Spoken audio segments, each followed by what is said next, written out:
This is He Knows His Sport, bringing you that heat and that fire. Alright, in this video I want to talk about Pernell Whitaker, aka Sweet Pea. The boxing community, the boxing fan base has lost a living legend. Let me say that again. The boxing community and the boxing fan base has lost a living legend. The man was struck down at 55 years old, basically crossing the crosswalk in the street, and he got hit by a vehicle. And I think this happened in Virginia Beach. No, it happened in Virginia Beach. Basically, this guy right here is what you call a consummate professional. He went back to his hometown in VA, gave back to the boxing community. He was inspiring boxers to try to basically, in that community say, hey, you guys could look at me as my example and my story, and you guys can become successful boxers as well too. So he gave back. No one can fault him for that. But just like any other boxer, he had his, vices, right? His vices was drugs, alcohol, you know what I'm saying? He had financial problems. A lot of boxers have those issues, especially the old school fighters. It is what it is. But this is not about this man's personal life. It's not about condemning him. It's not about none of that.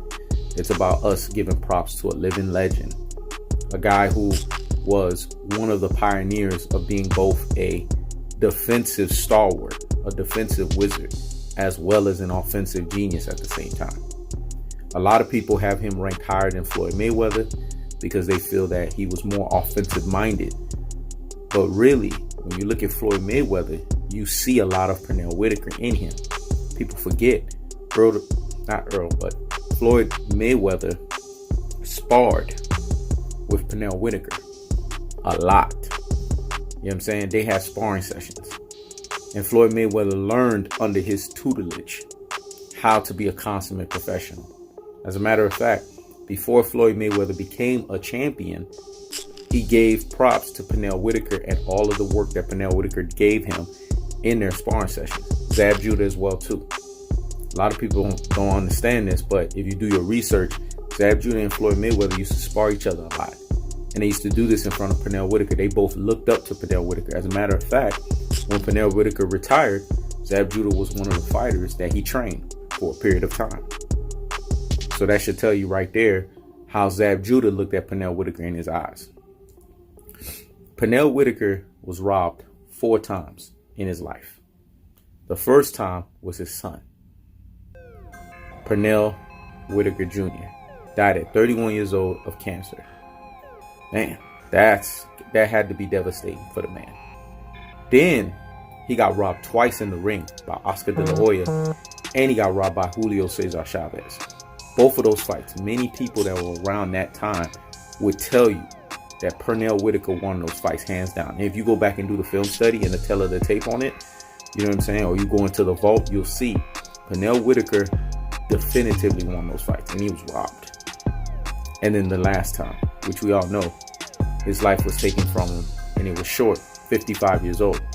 So he's been robbed 4 times in his life. Pernell Whitaker is the standard bearer of what we see in today's fighters. A lot of fighters, and when I say fighters, I'm talking about slickster fighters that have both offensive and defensive mindsets that are two-way, are because of Pernell Whitaker. You go listen to Earl the Truth Spence, he talks about Pernell Whitaker being one of the fighters that he looks at because Pernell Whitaker could do it on both sides. Terrence Bud Crawford, a lot of people give comparisons and say he's more like Tommy Hitman Hearns, and I can understand that from the reach standpoint. But really, when you look at what he's made up of, Bud Crawford, right, you see a lot more of Pernell Whitaker in him.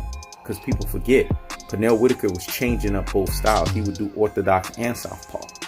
He was the original guy doing that stuff, man. And he would do it like clockwork, like nobody's business. So today people talk about Bud doing it, but people forget Pernell Whitaker did this thing like he was changing laundry or changing detergent, basically. Basically just did it on a whim. This man was the standard of boxing. This man won a silver medal in 1982. He won a gold medal in 1983 in the Pan American Games. He won a gold medal in 1984 in the Olympics. So that should tell you right there. This man has been ranked pound for pound #1 from 93 to 97. And then he dominated 4 weight classes. I mean, that's just insane.